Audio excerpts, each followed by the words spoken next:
This is a solar eclipse viewer that I made. This is a full-size sheet of paper, and the image is 3.5 inches across. I'll go show you the other end, how I made it. This is the other end. It's just a mirror. I put tape over the mirror. There's two different holes. I covered one up for testing what size worked better. I'm using the larger of the hole. It's about 3/8 of an inch, close to 1/2 inch, and I'm about 30 feet into a partially opened garage. And the mirror, just that small portion of the mirror, is reflecting the sunlight, and it makes a perfect circle representing the sun. And as the moon crosses over in front of the sun, you'll see the shape on the paper. We're beginning to see the shadow from the moon blocking the light from the sun. It's just beginning there on the bottom.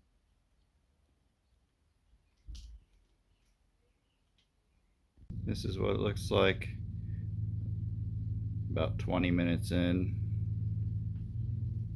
It's not at its peak yet. It'll be about 80% covered.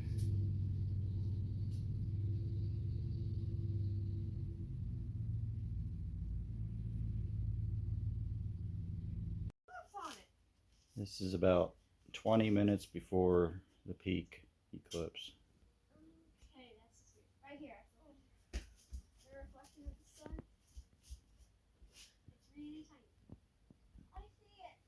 This is what it looks like probably about 10 minutes before it maxes out here at 88%.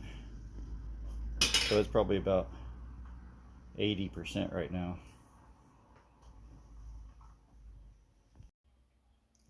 This is about the maximum eclipse that we'll have here.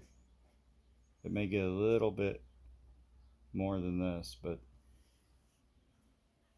it's smaller than what it appears on this example because the mirror that I'm using is a rear reflecting mirror, which means it has a layer of glass with the reflective material behind the glass. And ideally for this project, you need a front reflecting mirror, which has the reflective material on the very front of the mirror, so there's no glass refracting the image in the light. So there's basically two images overlaid slightly offset from each other. That's what makes it kind of blurry.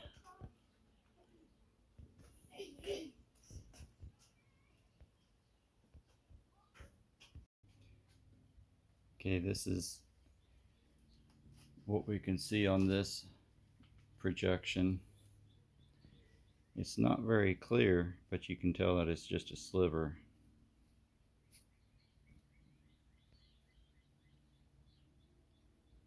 I can actually make out about 3 different reflections all staggered. If it was just one, it would be clear, but they're kind of making the edges blurry.